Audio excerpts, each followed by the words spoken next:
Hello friends, welcome to my channel. So friend, आज हम इस वीडियो में डिस्कस करने वाले हैं टॉपिक जिसका नाम है एक्टिव पैसिव वॉइस। उससे रिलेटेड हम करेंगे क्वेश्चन।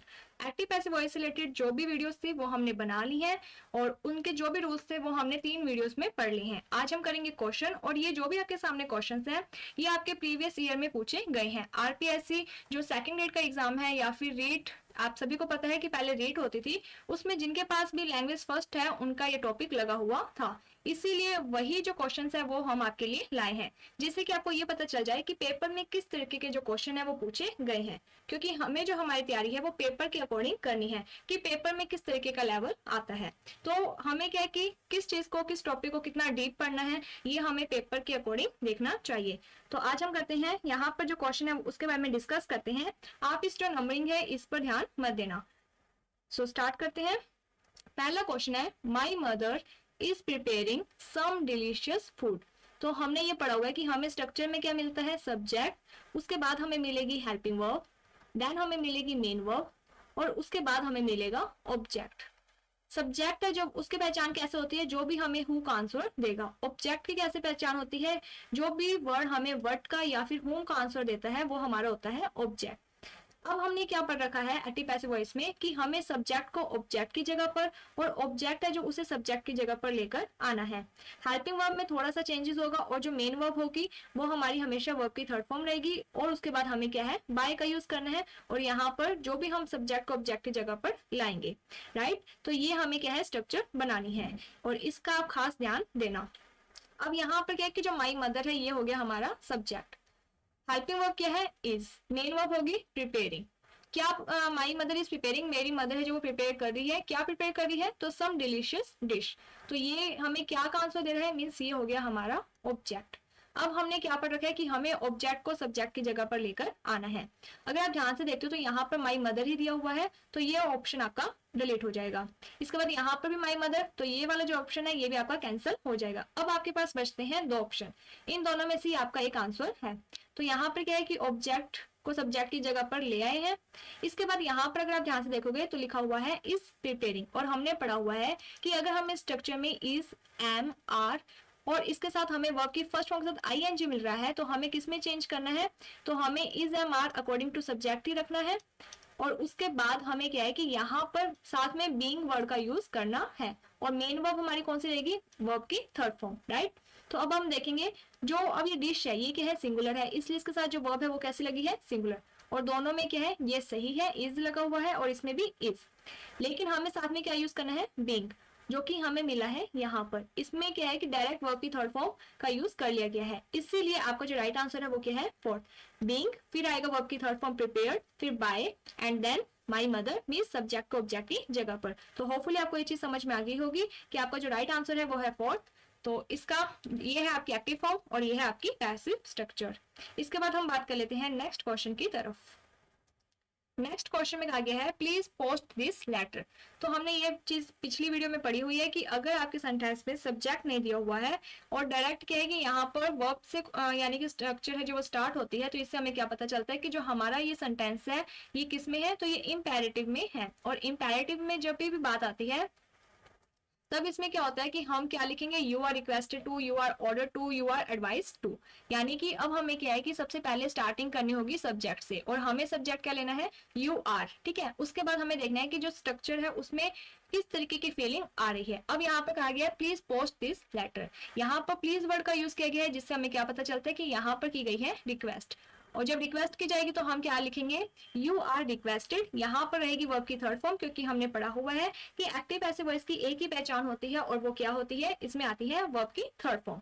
इसके बाद आएगा टू और टू के बाद हमेशा वर्ब की फर्स्ट फॉर्म का ही यूज होता है, दिस लेटर। तो इसका जो राइट आंसर है वही है ये थर्ड। ठीक है, you are requested to post this letter. यहाँ पर प्लीज क्यों कट गया, क्योंकि आपने यहाँ पर रिक्वेस्टेड वर्ड का यूज कर लिया है। ठीक है, एंड इसके बाद हम नेक्स्ट क्वेश्चन की तरफ करते हैं। होपफुली आपको जो चीज है वो समझ में आ रही होगी। अगर आपको नहीं आ रही है तो आप पहले की एक बार वीडियोस जरूर देख लेना।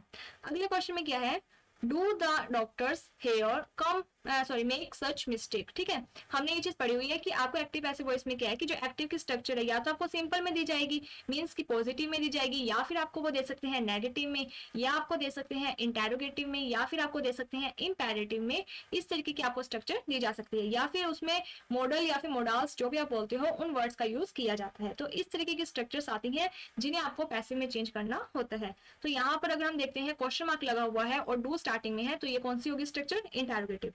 अब हमने ये चीज पढ़ी हुई है कि अगर हमें डू या फिर डज मिलता है तो हमें किस में चेंज करना है, इज, एम या फिर आर में, राइट। तो अब हम देखेंगे कि यहाँ पर कौन से ऐसे ऑप्शन है जिसमें इज, एम, आर का यूज किया गया है। तो यहाँ पर सिर्फ 2 ही ऑप्शन में किया गया है। तो ये जो दोनों ऑप्शन है थर्ड और फोर्थ, ये आपके कट जाएंगे। तो यहाँ पर अब हमने यहाँ पर देख लिया आर और यहाँ पर है इज। अब हमने ये चीज पढ़ी हुई है कि हमें क्या है कि ऑब्जेक्ट को सब्जेक्ट और सब्जेक्ट को ऑब्जेक्ट की जगह पर लेकर आना है। तो ये जो लिखा हुआ है द डॉक्टर, ये आपका है सब्जेक्ट। इसके बाद जो मेक है ये आपकी होगी वर्ब, और ये जो सच मिस्टेक है तो ये हो गया आपका ऑब्जेक्ट। अब हमें क्या कि ऑब्जेक्ट है जो उसे सब्जेक्ट की जगह पर लेकर आना है, जैसे कि यहाँ पर सच मिस्टेक, यहाँ पर भी सच मिस्टेक्स। अब हमने ये पढ़ रखा है कि जो हमारी हेल्पिंग वर्ब है वो किसके अकॉर्डिंग होगी, तो सब्जेक्ट के अकॉर्डिंग होगी। अगर आप ध्यान से देखोगे यहाँ पर है मिस्टेक्स, इसका क्या मीन्स है कि आपका जो सब्जेक्ट है वो कैसे है, प्लूरल। और अगर आपका सब्जेक्ट प्लूरल है तो आपकी जो हेल्पिंग वर्ब है वो भी कैसी होगी, प्लूरल। तो जो आर है वो क्या है कि एक प्लूरल हेल्पिंग वर्ब है। तो इस तरीके से आपका यही राइट आंसर बनता है। बट अगर आप आगे भी देखना चाहते हो तो आप देख सकते हो। तो हमने क्या है कि ऑब्जेक्ट को सब्जेक्ट की जगह पर लिया है। देन हमें क्या है कि यहाँ पर मेक, जो हमें क्या है कि वर्ब की थर्ड फॉर्म में चेंज करनी है, ये वर्ब की फर्स्ट फॉर्म है, तो इसमें क्या आ गया, मेड। उसके बाद हमें बाय का यूज करना है, फिर हमें सब्जेक्ट को ऑब्जेक्ट की जगह पर लेकर आना है, द डॉक्टर हेयर, और उसके बाद क्वेश्चन मार्क। तो आपका जो राइट आंसर है वो है फर्स्ट। होपफुली आपको ये जो चीज है वो समझ में आ गई होगी। बस मेन खेल था आपका यहाँ पर हेल्पिंग वर्ब का, और यही चीज आपको कही गई है कि अगर आप ये एक्टिव पैसिव वॉइस करते हो तो सभी को पता है कि एक्टिव पैसिव वॉइस में जो भी फॉर्म है हेल्पिंग वर्ब है, वो चाहे वर्ब की फर्स्ट फॉर्म है, सेकंड है या फिर आईएनजी है, आपको उसको एक्टिव को पैसिव में चेंज करते टाइम हमेशा वर्ब की थर्ड फॉर्म का ही यूज करना है। इसके अलावा सभी को पता है कि बाय का यूज होता है, ऑब्जेक्ट को हमेशा सब्जेक्ट की जगह पर, सब्जेक्ट को ऑब्जेक्ट की जगह पर लेकर आते हैं। मेन यहाँ पर जो खेल है वो होता है हेल्पिंग वर्ब का। इस चीज को आपको ध्यान में रखना है, और इसके लिए आपको पहले की जो वीडियोस हैं उन्हें जरूर ध्यान से देखना है। तो अब हम बात कर लेते हैं हमारे नेक्स्ट क्वेश्चन की तरफ। अगला जो क्वेश्चन है वो यहाँ पर है 38, यहाँ पर नंबरिंग है जो कि पेपर में आई हुई है आरपीएससी सेकंड ग्रेड की। तो यहाँ पर देखो, they have not sold the house. तो यहाँ पर अगर हम देखेंगे, दे क्या हो गया आपका सब्जेक्ट, हैव है जो वो हो गया आपकी हेल्पिंग वर्ब। यहाँ पर नॉट मींस आपका जो ये स्ट्रक्चर है ये नेगेटिव सेंस में है। सोल्ड यहाँ पर वर्ब की थर्ड फॉर्म, क्योंकि हमें पता है हैज और हैव के साथ हमेशा वर्ब की थर्ड फॉर्म ही आती है। उसके बाद उन्होंने क्या बेचा, हाउस, तो ये हमारा क्या हो गया, ऑब्जेक्ट। अब हमने पढ़ रखा है कि हमें ऑब्जेक्ट है जो उसे सब्जेक्ट की जगह पर लेकर आना है, जो कि चारों में हमें मिल रहा है। तो ये चीज तो हमारी यहाँ तक क्लियर है सभी के लिए, ठीक है। अब हमने ये चीज पढ़ी हुई कि अगर हमें हैज या हैव मिलता है तो हमें क्या करना है, हैज या हैव का तो हमें यूज करना ही है, साथ में हमें किसका यूज करना है, बीन का। अब अगर आप ध्यान से देखते हो तो ये जो हाउस है ये क्या है, एक सिंगुलर सब्जेक्ट है, इसीलिए आपकी जो वर्ब है वो भी कैसे यूज होगी, हेल्पिंग वर्ब सिंगुलर। तो अगर आप ध्यान से देखोगे तो आपको हैज या हैव का ही यूज करना है। तो यहाँ पर तो इज दिया हुआ है तो ये गलत हो जाएगा, यहाँ वाज दिया हुआ है ये भी गलत हो जाएगा, और यहाँ हैड दिया हुआ है ये भी गलत हो जाएगा। तो सीधा सीधा आपका आंसर ये आ ही रहा है। फिर भी हम देख लेते हैं, यहाँ पर हैज दे दिया, उसके बाद हमें नोट का यूज करना है क्योंकि हमें नेगेटिव में दिया हुआ है, और उसके बाद हमें बीन का यूज करना है, और मेन वर्ब हमारी क्या है, सोल्ड। अगर यहाँ पर लिखना चाहो तो बाय देम आ जाएगा, अदरवाइज कोई जरूरत नहीं है क्योंकि आपका आंसर है जो वो पहले से ही यहाँ पर दिख रहा है, ठीक है। इसके बाद हम बात कर लेते हैं नेक्स्ट क्वेश्चन की तरफ। नेक्स्ट जो क्वेश्चन है उसमें लिखा हुआ है, she is talking the dog, sorry taking the dog for a walk. अब शी क्या हो गया, सब्जेक्ट, इज है जो वो हेल्पिंग वर्ब हो गया, टेकिंग हो गया मेन वर्ब, डॉग क्या हो गया, ऑब्जेक्ट। अब ये क्या है, फॉर ए वॉक, ये तो आपकी होगी एडवर्ब में आ जाएगा, ठीक है। तो इसको आपको एक बार ध्यान नहीं देना है, आपको क्या है कि सबसे पहले ऑब्जेक्ट है जो उसे सब्जेक्ट में लेकर आना है, बाकी की जो चीजें होती है वो लास्ट में ही लग जाती है। ऑब्जेक्ट है जो वो सब्जेक्ट की जगह पर लेकर आना है, और ये चारों ही ऑप्शन में आपको जो डॉग है वो आपको सब्जेक्ट की फॉर्म में मिला हुआ है। इसके बाद यहाँ पर है इस, हमने ये चीज पढ़ी हुई है कि अगर हमें स्ट्रक्चर में इज, एम, आर मिल रहा है और वर्ब की फर्स्ट फॉर्म के साथ आईएनजी मिलता है तो हमें किस में चेंज करना है, इज, एम, आर में ही रखना है। बाद में हमें क्या है कि बीइंग का यूज यहाँ पर करना है। तो यहाँ पर देखो वॉज आ गया, यहाँ पर दो, तो ये ऑप्शन आपके दोनों कट जाएंगे। अब बच्चा क्या, ये वाले दो, दोनों में इज दिया हुआ है, साथ में हमें क्या है कि बीइंग का यूज करना है, तो आपको बीइंग है जो इन दोनों में से एक में ही दिया हुआ है। और सभी में देखो टेकन जो मेन चीज होती है वो होती है हेल्पिंग वर्ब भी, उसके अलावा तो सभी जो स्ट्रक्चर्स होती हैं वो लगभग सेम ही होती हैं, इसलिए आपको हेल्पिंग वर्ब पे ज्यादा फोकस देना है। फिर यहाँ पे आ गया बीइंग, उसके बाद जो टेक है उसकी थर्ड फॉर्म होती है टेकन, उसके बाद लास्ट में लिख दिया फॉर ए वॉक। अब जरूरी नहीं है कि यहाँ पर लिखा जाए, अदरवाइज लिखना चाहे तो वो लिख सकते हैं बाय हर। ठीक है, तो इस तरीके से आपका जो आंसर है वो कौन सा होगा, फोर्थ। इसके बाद हम अगले क्वेश्चन की बात कर लेते हैं। अगला क्वेश्चन है, एक सेकेंड, नेगलेंस कॉज में सीरियस एक्सीडेंट्स। तो यहाँ पर आपको पता है कि ये आपका हो जाएगा सब्जेक्ट, ये आपकी है वर्ब, और ये है आपका ऑब्जेक्ट। ऑब्जेक्ट को क्या करना है, सब्जेक्ट की जगह पर लेकर आना है, तो यहाँ पर ये दोनों ऑप्शन आपके कट जाएंगे। एक सेकंड, ये दोनों ऑप्शन आपके रहेंगे, ऊपर वाले दोनों कट जाएंगे। एक सेकंड, तो जो पहले के हैं दो वो तो आपके कट जाएंगे, ये दो आपके रह गए। अब यहाँ पर दोनों में सेम ही है। इसके बाद हमने यहाँ पर क्या है, कॉजेस, मीन्स ये वर्ब की फर्स्ट फॉर्म के साथ एस या ईएस दिया हुआ है। अगर हमें ये दिया हुआ है तो हमें किस में चेंज करना है, इज, एम और आर में। अब यहाँ पर बीइंग नहीं लगेगा क्योंकि यहाँ पर वर्ब की फर्स्ट फॉर्म है, अगर आईएनजी होता है फिर ही बीइंग का यूज होता है। तो यहाँ पर आप देखेंगे, यहाँ पर है एक्सीडेंट्स, जिससे हमें क्या पता चलता है कि ये ज्यादा के बारे में बात कर रहा है, इसीलिए हम किसका यूज करेंगे, आर का। जो यहाँ पर दिया हुआ है वर्ड, इसलिए हमारा ये ऑप्शन भी कट हो जाएगा। वर्ड वाला क्यों कट होगा कि अगर हमें वर्ब की सेकंड फॉर्म दी जाती तब तो हम किसका यूज करते, वाज या फिर वर का, लेकिन यहाँ पर तो हमें क्या है कि प्रेजेंट सिंपल की फॉर्म दी हुई है, स्ट्रक्चर दी हुई है, इसलिए हम किसका यूज करेंगे, इज, एम, आर का। तो यहाँ पर आ गया आर। उसके बाद यहाँ पर कॉज की जो थर्ड फॉर्म हमें बनानी है तो हम लिख देंगे कॉस्ट, उसके बाद बाय, फिर आ जाएगा नेग्लिजेंस। ठीक है, तो इस तरीके से आपका जो राइट आंसर है वो कौन सा हो जाएगा, फोर्थ। ये सभी क्वेश्चन आपके एग्जाम में आए हुए हैं, और अगर आप इनको देखते हो और आप जो मैंने वीडियोस पढ़ाई हुई हैं उन्हें जरूर देखोगे तो आपको पता चल जाएगा कि किस तरीके से पढ़ना है। ठीक है, एक्टिव पैसिव वॉइस इतने हार्ड नहीं है, वो अलग बात है कि पढ़ाया किस तरीके से जाता है। अगला क्वेश्चन दिया हुआ है, people do not consider the music to be important. तो इसके बारे में अब हम डिस्कस कर लेते हैं, इसे पैसिव में चेंज करना है। तो यहाँ पर क्या लिखा हुआ है, पीपल, ये हो जाएगा आपका सब्जेक्ट, डू नॉट दिया हुआ है तो ये आपकी हेल्पिंग वर्ब होगी, और कंसीडर ये हो गया आपका मेन वर्ब। अब किसे कंसीडर नहीं करते, तो म्यूजिक को, तो म्यूजिक क्या हो जाएगा, ऑब्जेक्ट। ये जो है टू बी इंपॉर्टेंट, ये आपका बाद वाली बातें हैं जिसको हम बाद में ही देखेंगे। अब हमने क्या करना है कि ऑब्जेक्ट को सब्जेक्ट की जगह पर लेकर आना है। तो यहाँ पर अगर आप देखते हो तो तीन ही ऑप्शन है जिसमें ऑब्जेक्ट को सब्जेक्ट की जगह पर लाया गया है, इसलिए ये आपका ऑप्शन हो जाएगा कट। इसके बाद यहाँ पर डू नॉट है, तो हमें पता है कि अगर डू या डज नॉट दिया हुआ है तो हमें किसका यूज करना है, इज, एम, आर और नॉट का। तो अगर आप यहाँ से देखोगे तो यहाँ पर वॉज दिया हुआ है, ये भी कट जाएगा, और हैज दिया हुआ है, ये भी कट जाएगा। बचा क्या, ये वाला, इसमें इज दे दिया, बाद में नॉट दे दिया। मेन वर्ब हमें पता है कि वर्ब की थर्ड फॉर्म रहेगी जो कि है कंसीडर, लास्ट वाला है जो वो टू बी इंपॉर्टेंट आ गया। अब बाय पीपल इसलिए नहीं आया क्योंकि पता ही है कि ये लोगों के द्वारा ही कंसीडर नहीं किया जाता होगा, तो ये आपका आंसर सही हो गया। अगर आप जितने भी क्वेश्चन पहले के हैं उन्हें ध्यान से देखोगे तो मेन बात किस पर होती है, हेल्पिंग वर्ब्स पर। ठीक है, इसके बाद अब हम नेक्स्ट जो क्वेश्चन है उसके ऊपर डिस्कस कर लेते हैं। होपफुली आपको ये जो टॉपिक है, ये जो क्वेश्चन है वो अच्छी तरीके से समझ में आ रहे होंगे।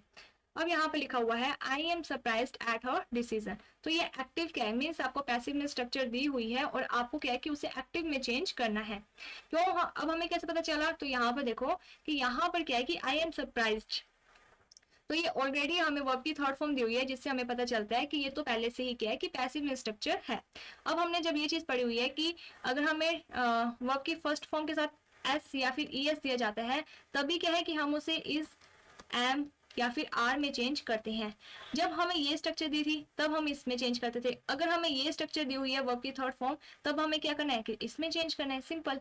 तो यहाँ पर क्या होगा, हर डिसीजन है उसको हम ऑब्जेक्ट को सब्जेक्ट की जगह पर लेकर आएंगे। हर डिसीजन सभी में सेम है, ठीक है, मान लिया। उसके बाद आगे हमें क्या करना है कि हमें इज, एम, आर की जगह पर किसका यूज करना है, वर्ब की फर्स्ट फॉर्म का डायरेक्ट। अब हमारे पास मेन वर्ब कौन सी है, सरप्राइज्ड।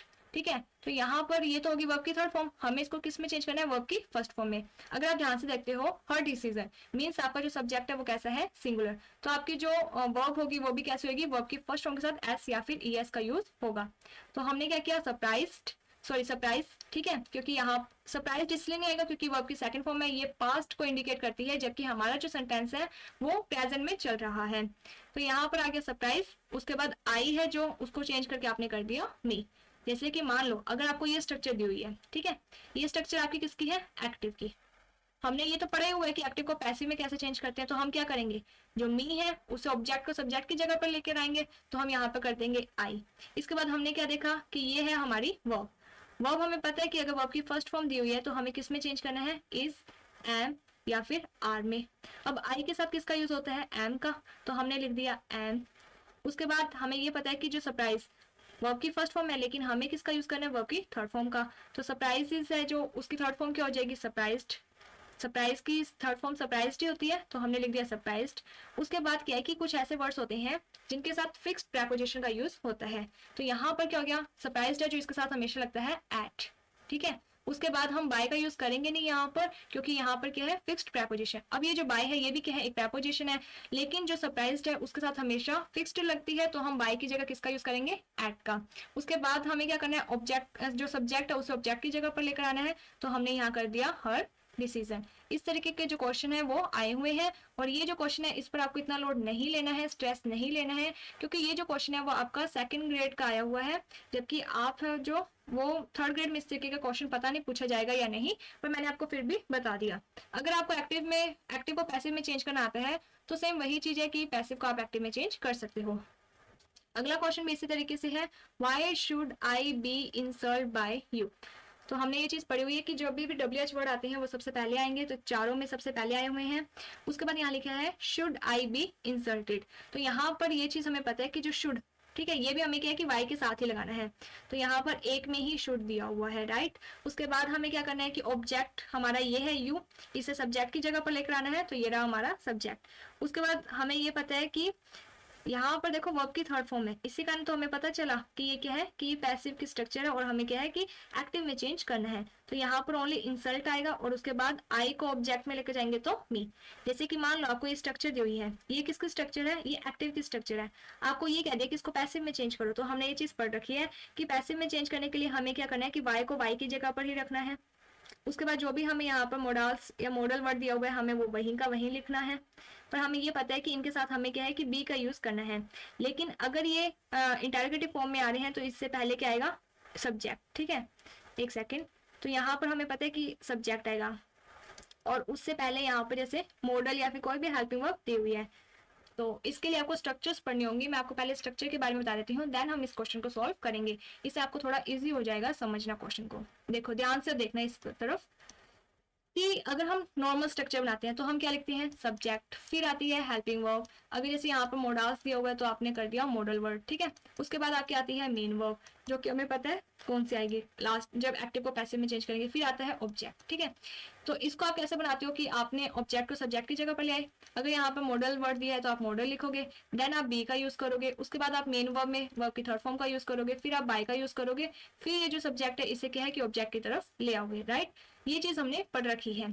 अगर यही बात आपकी आती है इंटरोगेटिव फॉर्म में, तो इंटरोगेटिव फॉर्म में क्या होता है, या तो आपका WH वर्ड आ जाएगा, अगर नहीं भी दिया है तो इंटरोगेटिव आप हेल्पिंग वर्ब से भी बना सकते हो, हेल्पिंग वर्ब या फिर मॉडल वर्ड से, ठीक है। इसके बाद आपको यहाँ पर दे दिया सब्जेक्ट, सब्जेक्ट के बाद आपको दे दी मेन वर्ब, मेन वर्ब के बाद आपको दे दिया ऑब्जेक्ट, ठीक है। इस तरीके से आपकी क्या है एक्टिव की स्ट्रक्चर आती है। अब आपको इसको पैसिव में चेंज करना है। पैसिव में चेंज करने के लिए क्या करोगे कि WH वर्ड को WH वर्ड की तरफ ही लिख देना, हेल्पिंग वर्ब दी हुई है या मॉडल जो भी दिया हुआ है आपको उसको वहीं का वहीं लिखना है। इसके बाद क्या करना है कि आपको जो ऑब्जेक्ट है उसे सब्जेक्ट की जगह पर लेकर आना है। इसके बाद आपको बी का यूज करना है, और उसके बाद आपको मेन वर्ब है जो उसका यूज करना है, वर्ब की थर्ड फॉर्म, देन आपको बाय का यूज करना है, और उसके बाद आपको जो सब्जेक्ट है उसे ऑब्जेक्ट की तरफ लेकर जाना है। बस इतनी सी यहाँ पर क्या है कि चीज होती है, राइट। तो यहाँ पर यही जो फंडा है वो आपका आएगा। अगर आपको इतना मत्था नहीं भी मारना है, लोड नहीं भी लेना है, तो आप डायरेक्ट देख लो कि शुड है जो वो सिर्फ आपको एक में ही दिया हुआ है, तो आपका राइट आंसर यही हो जाएगा, इसी। इसके बाद हम बात कर लेते हैं अगले क्वेश्चन की तरफ। अगले क्वेश्चन में क्या कहा गया है कि someone has picked my pocket, कि किसी ने मेरी जो पॉकेट है उसे क्या है पिक कर लिया है। अब इसके लिए क्या करेंगे, समवन क्या हो गया हमारा सब्जेक्ट। देखो जब भी someone, no one, anybody, everybody ये जब आते हैं तब हमें बाय के बाद इनको लिखने की जरूरत नहीं है, क्योंकि पता है कि किसी के द्वारा तो कुछ किया ही है, राइट। इसके बाद यहाँ पर हुई है हैज पिक्ड, तो ये आपको मिल गई हेल्पिंग वर्ब और ये आपकी होगी मेन वर्ब। माई पॉकेट ये हो गया आपका ऑब्जेक्ट। अब आपको क्या करना है, सबसे पहले ऑब्जेक्ट है जो उसे सब्जेक्ट की जगह पर लेकर आना है। तो आपका जो सेंटेंस है वो माई पॉकेट से शुरू होगा, जो कि चारों में आपको मिल रहा है। इसके बाद आपने पढ़ा हुआ है कि अगर आपको हैज और हैव के साथ वर्ब की थर्ड फॉर्म दी हुई है, तब आपको किस में चेंज करना है, तो कुछ भी खास नहीं करना, बस हैज या फिर हैव और उसके बाद आपको बीन का यूज करना है और वर्ब की थर्ड फॉर्म का ही यूज करना है। हैज हैव है जो वो आपको जो भी आप ऑब्जेक्ट को सब्जेक्ट की तरफ लेकर आ रहे हो तो उसके अकॉर्डिंग देखना है कि वो सिंगुलर है या फिर प्लूरल। जैसे कि यहाँ पर क्या है कि माई पॉकेट क्या है, सिंगुलर है, मीन्स कि आपकी जो हेल्पिंग वर्ब है वो भी कैसी होगी, सिंगुलर। तो अगर आप ध्यान से देखोगे तो यहाँ पर दो में वॉज दिया हुआ है, जिसके कारण आपके दोनों ही ऑप्शन गलत हो जाते हैं। और फोर्थ ऑप्शन में आपको हैड दिया हुआ है, तो ये भी आपका जो ऑप्शन है वो गलत हो जाएगा। तो यहाँ पर आ गया हैज, इसके बाद आपको बीन का यूज करना है और उसके बाद आपको वर्ब की थर्ड फॉर्म का यूज करना है। तो आपका जो राइट आंसर है वो है सी या फिर थर्ड। होपफुली आपको ये जो चीज है वो समझ में आ गई होगी। इसके बाद नेक्स्ट क्वेश्चन में लिखा हुआ है who taught such her such thing. ठीक है, तो इस तरीके की हमें क्या है दिया हुआ है। तो अब हमें ध्यान देना है कि अगर हमें हु से रिलेटेड स्ट्रक्चर मिलती है एक्टिव में, तो हम पैसिव में क्या है कि दो टाइप की स्ट्रक्चर बना सकते हैं। कौन कौन सी है, तो एक स्ट्रक्चर तो आपकी बनेगी जैसे हु दे दी आप लिखोगे, देन आप यहाँ पर लिखोगे हेल्पिंग वर्ब, इसके बाद आप लिखोगे सब्जेक्ट। सब्जेक्ट मीन्स जो ऑब्जेक्ट का सब्जेक्ट की जगह पर लेकर आओगे, राइट। इसके बाद आप यहाँ पर यूज करोगे मेन वर्ब का, जो कि आपकी होगी वर्ब की थर्ड फॉर्म। ठीक है, इसके बाद यहाँ पर क्या है कि बाय का यूज करोगे। आगे आपका ऑब्जेक्ट है जो वो नहीं आएगा। क्यों नहीं आएगा, क्योंकि हमें यहाँ पर सब्जेक्ट दिया ही नहीं हुआ जिसे कि हम ऑब्जेक्ट की जगह पर रखें। या तो आपकी स्ट्रक्चर ये आएगी या फिर आपकी जो स्ट्रक्चर है उसमें आपको ऑप्शन ये मिल सकता है बाय होम, इसके बाद आपको मिलेगी हेल्पिंग वर्ब, इसके बाद आपको मिलेगा सब्जेक्ट मीन्स जो भी आपका ऑब्जेक्ट होगा। ठीक है, इसके बाद वर्ब की थर्ड फॉर्म, राइट। तो अगर आप ध्यान से देखते हो तो आपको ये जो चार ऑप्शन है इसमें क्या है कि पहले में देखो बाय के बाद हु लिखा हुआ है, जो कि गलत हो जाएगा क्योंकि बाय के साथ क्या आना था, होम। सेकंड में यहाँ पर क्या है कि बाय होम लास्ट में दिया हुआ है जबकि आना था स्टार्टिंग में, तो ये भी हो जाएगा गलत। अब आपके पास जो थर्ड और फोर्थ ऑप्शन है इनमें से ही आपका कोई एक आंसर है। तो यहाँ पर भी बाय होम दिया है, यहाँ पर भी बाय होम दिया है, मीन्स कि अब हमें क्या है कि स्टेप नंबर 2 की तरफ जाना है, जो कि है हेल्पिंग वर्ब होनी चाहिए। तो अगर आप ध्यान से देखते हो तो यहाँ पर क्या है कि बाय होम के बाद सीधा आपको सब्जेक्ट दे दिया, जो कि हो जाएगा रॉन्ग। पहले क्या आएगी हेल्पिंग वर्ब, उसके बाद क्या है कि आपको लेकर आना है सब्जेक्ट। सब्जेक्ट कौन सा होगा, जो भी ऑब्जेक्ट की जगह पर है। तो ये जो हर है ये क्या है, ऑब्जेक्ट। जब हम ऑब्जेक्ट को सब्जेक्ट की जगह पर लेकर आएंगे तो जो हर होता है उसका सब्जेक्ट फॉर्म क्या होती है, शी। तो यहाँ पर हमने लिख दिया शी। उसके बाद वर्ब है जो वो हमेशा थर्ड ही रहेगी, जो कि यहाँ पर लिखा हुआ है। तो यहाँ पर थर्ड फॉर्म हमें मिल गई। उसके बाद जो बाकी का बचा हुआ होता है मैटर वो हम बाद में लिख देते हैं, लास्ट में आएगा क्वेश्चन मार्क। तो आपका जो राइट आंसर है वो है फोर्थ। पहली बात, आपको पूरा देखने की जरूरत ही नहीं पड़ती है, आपका जो आंसर होता है वो पहले दूसरे जो वर्ड्स होते हैं उसी में आपको मिल जाता है। इसके बाद हम बात कर लेते हैं अगले क्वेश्चन की तरफ। तो ये जो क्वेश्चन है ये हमने कर लिया है। अगला क्वेश्चन देख लेते हैं। अगले क्वेश्चन में क्या लिखा है कि students are doing a lot of work. ठीक है, तो स्टूडेंट्स क्या हो गए, सब्जेक्ट।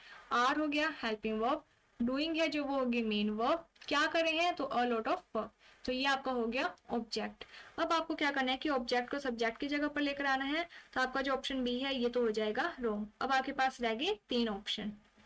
इसके बाद हमने पढ़ा हुआ है कि यहाँ पर क्या कि डूइंग दिया हुआ है, आर डूइंग, मीन्स कि अगर आपको इज एम आर के साथ आई एन जी दिया हुआ है तो आपको किस में चेंज करना है, तो आपको कुछ भी खास नहीं करना है कि इज एम आर का सेम वही रहेगा, बस आपको क्या है कि बीइंग का यूज करना है। और अगर आप ध्यान से देखते हो तो बीइंग है जो वो सिर्फ एक में ही दिया हुआ है। यहाँ पर आपको इज मिल गया, यहाँ पर भी इज मिल गया और यहाँ पर भी इज मिल गया। इज क्यों आए, क्योंकि अ लॉट ऑफ वर्क है, जो आपका सब्जेक्ट है वो कैसा है, सिंगुलर सब्जेक्ट। और अगर आपका सब्जेक्ट सिंगुलर है तो आपकी हेल्पिंग वर्ब है जो वो कैसे आएगी, सिंगुलर। इसके बाद आपको किसका यूज करना है, बीइंग का। यहाँ पर तो डायरेक्ट आपको दे दिया तो यह हो गया आपका गलत, और ये वाले में आपको डायरेक्ट डन दे दिया, ये भी हो गया गलत। तो बीइंग का यूज है जो वो सिर्फ एक में किया हुआ है तो हमने कर दिया बीइंग। इसके बाद जो मेन वर्ब है वो हमेशा वर्ब की थर्ड फॉर्म रहेगी, तो यहाँ पर आ गया डन। फिर बाय का यूज करना है, फिर जो सब्जेक्ट है उसे ऑब्जेक्ट की जगह पर लेकर आना है, तो द स्टूडेंट्स। तो राइट आंसर आपका होगा थर्ड। अगला क्वेश्चन है my father brought me a good watch. तो माई फादर क्या हो गया, सब्जेक्ट, ब्रॉट ये होगी वर्ब की सेकंड फॉर्म, और अगर वर्ब की सेकंड फॉर्म आती है तो हम जब पैसिव में चेंज करेंगे तो किसका यूज करेंगे, वाज या फिर वर का। मी क्या हो गया, ऑब्जेक्ट, ठीक है। और यहाँ पर अ गुड वॉच, ये भी क्या हो गया, ऑब्जेक्ट। तो पहले वाली वीडियो में, फर्स्ट वीडियो है जो उसमें हमने पढ़े थे कि जो ऑब्जेक्ट होते हैं वो दो तरीके के होते हैं, एक होते हैं डायरेक्ट ऑब्जेक्ट और एक होते हैं इनडायरेक्ट ऑब्जेक्ट। डायरेक्ट ऑब्जेक्ट कौन से होते हैं, जो हमें व्हाट का आंसर देते हैं, और इनडायरेक्ट कौन से होते हैं, जो हमें whom का आंसर देते हैं। अगर आप इस क्वेश्चन को हिंदी में पढ़ते हो तो माई फादर ब्रॉट मी, मेरे पिताजी ने मुझे खरीद कर दी, क्या दी, तो अ गुड वॉच। तो यहाँ पर हम क्या करेंगे, या तो इसको ऑब्जेक्ट के रूप में सब्जेक्ट की तरफ लेकर आएंगे, या फिर इसे। आपको ऑप्शन में क्या है कि इस वाले को ऑब्जेक्ट बनवाया है, तो यहाँ पर क्या कि जो थर्ड ऑप्शन है ये तो आपका कट हो जाएगा, बचे आपके पास तीन option, a watch, a good watch, a good watch, right. अब आपको पता है कि जब वर्ब की सेकंड फॉर्म दी है तो आपको किस में चेंज करना है, वाज या फिर वर लगाना है। अब आप ध्यान से देखो कि अ गुड वॉच ये क्या है, एक आपका सिंगुलर सब्जेक्ट है, तो आपकी जो वर्ब है वो भी कैसे यूज होगी, सिंगुलर। अगर आप वाज या वर में से देखोगे तो कौन सी वर्ब सिंगुलर है, तो वाज। तो यहाँ पर दोनों में ही आपको वाज मिला हुआ है, लेकिन यहाँ पर नहीं मिला, इसलिए ये ऑप्शन भी आपका हो जाएगा कट। तो यहाँ पर दोनों में वाज मिल गया। उसके बाद हमने पढ़ा हुआ है कि मेन वर्ब है जो वो कैसे रहेगी, वर्ब की थर्ड फॉर्म, राइट। तो यहाँ पर अगर आप ध्यान से देखते हो तो मेन वर्ब है जो वो कौन सी मिल गई आपको, वर्ब की थर्ड फॉर्म। इसके बाद लिखा हुआ है a good watch brought by me, नहीं, इसमें क्या लिखा है कि माई फादर ब्रॉट मी, कि मेरे पिताजी ने मुझे खरीद कर दी। तो यहाँ पर मेरे लिए खरीद कर दी है बाय माई फादर, तो बाय किसके साथ लगेगा, सब्जेक्ट के साथ। तो यहाँ पर क्या है कि सब्जेक्ट हमारा क्या है, फादर, तो यहाँ पर फादर के साथ क्या लगेगा, बाय। तो यहाँ पर जो मी है उसके साथ क्या लगेगा, फोर। तो अगर आप इस लाइन को ध्यान से पढ़ते हो तो इसमें लिखा है माई फादर ब्रॉट मी, कि मेरे पिताजी ने मुझे खरीद कर दी अ गुड वॉच। और अगर इस लाइन को आप पढ़ते हो तो अ गुड वॉच वाज ब्रॉट, कि एक अच्छी जो वॉच है वो खरीद कर दी गई फॉर मी, मेरे लिए, बाय माई फादर। तो यहाँ पर एक चीज ध्यान देनी है कि बाय माई फादर से पहले बाय का यूज होगा, मी के लिए यूज नहीं होगा। होपफुली आपको ये जो चीज है वो समझ में आ गई होगी। इसके बाद अब हम बात कर लेते हैं नेक्स्ट क्वेश्चन की तरफ। इसमें लिखा है प्लीज हेल्प मी, तो ये जो सेंटेंस है वो किस तरीके का है, तो ये इंपेरेटिव सेंटेंस है। अगर हमने मीन्स हमने पढ़ रखा है कि अगर हमें किसी भी सेंटेंस में ऑर्डर वर्ड मिलता है, या फिर हमें मिल रही है रिक्वेस्ट का सेंस मिलता है, या फिर हमें एडवाइस का सेंस मिलता है, तो हम क्या लिखेंगे, तो यहाँ पर देखो सब्जेक्ट है जो वो नहीं दिया गया है, लेकिन जब हम एक्टिव को पैसिव में चेंज करेंगे तो हमें सब्जेक्ट लेकर आना होगा। तो हम क्या लिखेंगे, तो यहाँ पर प्लीज वर्ड दिया है जिससे हमें क्या पता चलता है कि हमसे की गई है रिक्वेस्ट। तो हम लिखेंगे यू आर रिक्वेस्टेड टू। तो यहाँ पे देखो यू आर रिक्वेस्टेड टू कहाँ लिखा है, एक ही ऑप्शन में लिखा हुआ है you are requested to. Then हमें क्या कि प्लीज को तो काट ही देना है क्योंकि यहाँ पर पहले से रिक्वेस्टेड वर्ड आ चुका है। डायरेक्ट हम क्या लिख देंगे, हेल्प मी, ठीक है। तो ये आपका हो जाएगा राइट आंसर थर्ड। अगर आपको ये चीज नहीं समझ आई है तो आप पहले वाली वीडियोस को जरूर देख लेना। इसके बाद नेक्स्ट क्वेश्चन है she will write a letter, ठीक है। तो शी क्या हो गया, सब्जेक्ट, विल है जो वो क्या हो जाएगा आपका हेल्पिंग वर्ब, राइट हो गया आपकी मेन वर्ब, ठीक है, वर्ब की फर्स्ट फॉर्म, और ये हो गया आपका ऑब्जेक्ट। अब आपको क्या करना है, ऑब्जेक्ट को सब्जेक्ट की जगह पर, सब्जेक्ट को ऑब्जेक्ट की जगह पर, उससे पहले आपको यूज करना है बाय, मेन वर्ब है जो आपकी रहेगी वर्ब की थर्ड फॉर्म, हेल्पिंग वर्ब को आपको चेंज करना है। अगर आपको सेंटेंस है जो उसमें विल, शैल और वर्ब की फर्स्ट फॉर्म मिलती है तो आपको किस में चेंज करना है, विल, शैल, और इसके साथ आपको यूज करना है बी और वर्ब की थर्ड फॉर्म, राइट। तो आप सबसे पहले क्या करोगे, ऑब्जेक्ट है जो उसे सब्जेक्ट की जगह पर लेकर आओगे। तो यहाँ पर अगर आप देखते हो और लेटर, ये क्या है ऑब्जेक्ट, इससे क्या लेकर आना है, सब्जेक्ट की जगह पर। तो ये ऑप्शन आपके हो जाएंगे दोनों रॉन्ग। अब आपके पास बचते हैं दो ऑप्शन, और लेटर दोनों के बाद क्या है, विल लगा हुआ है, साथ में क्या लगानी है, बी, और बी क्या है एक ही में मिली हुई है। उसके बाद मेन वर्ब क्या है, थर्ड, तो राइट वर्ब है, राइट की थर्ड फॉर्म क्या होती है, रिटर्न, उसके बाद बाय का यूज करोगे, और उसके बाद जो आपका सब्जेक्ट है शी, इसे क्या है कि ऑब्जेक्ट की तरफ लेकर आना है। पहली बात तो आपको यहाँ तक में ही पता चल जाएगा कि आपका जो राइट आंसर है वो बी है। इसके बाद अगला है हु विल हेल्प यू, तो ये वाला जो क्वेश्चन की स्ट्रक्चर है वो हम कर चुके हैं। तो हम क्या करेंगे, हु को या तो बाय होम में चेंज करना है सबसे पहले, और उसके बाद हमें लगानी है हेल्पिंग वर्ब, और उसके बाद हमें लेकर आना है ऑब्जेक्ट, फिर हमें लेकर आनी है मेन वर्ब, ठीक है। अब बाय होम है जो ध्यान से देखो कि बाय होम एक में ही दिया हुआ है, तो बाय होम आ गया हमारा। सेकंड लेवल में क्या कहा गया है, हेल्पिंग वर्ब आने चाहिए, तो यहाँ पर मिल गया हमें हेल्पिंग वर्ब, सॉरी यहाँ पर बी आएगा, ठीक है। उसके बाद यहाँ पर हमें मिलना चाहिए सब्जेक्ट, तो सब्जेक्ट आ गया। उसके बाद हमें मिल गया बी, क्योंकि हमने ये चीज पढ़ रखी है कि जब भी विल शैल दिया हुआ है, एक सेकेंड, अगर आप विल शैल को मॉडल्स में लेते हो तो भी उनके साथ बी लगेगा, अगर वैसे भी आप ले रहे हो तो ये चीज हमने पढ़ रखी है कि अगर हमें विल शैल दिया हुआ है और वर्ब की फर्स्ट फॉर्म दी हुई है, हमें उसे किस में चेंज करना है, तो विल या फिर शैल, और इसके बाद हम क्या यूज करेंगे, बी का, राइट। तो यहाँ पर आ जाएगा बी, और उसके बाद मेन वर्ब हमें हमेशा थर्ड ही लेनी है, तो हेल्प की मेन वर्ब क्या होती है, थर्ड, हेल्प्ड। तो राइट आंसर हो गया आपका ए। अगला क्वेश्चन कर लेते हैं अब। ओके आपके जो क्वेश्चन है वो खत्म हो चुके हैं। होपफुली आपको ये जितने भी क्वेश्चन है, क्वेश्चन का पैटर्न है जो वो किस तरीके के पूछे गए हैं, आपको समझ में आ गया होगा। कोई भी डाउट है तो आप हमें बता सकते हो, आपका डाउट दूर कर दिया जाएगा। अगर आपको ये वीडियो अच्छी लगी है तो like my video, subscribe my channel. Thank you friends for watching my video, thank you.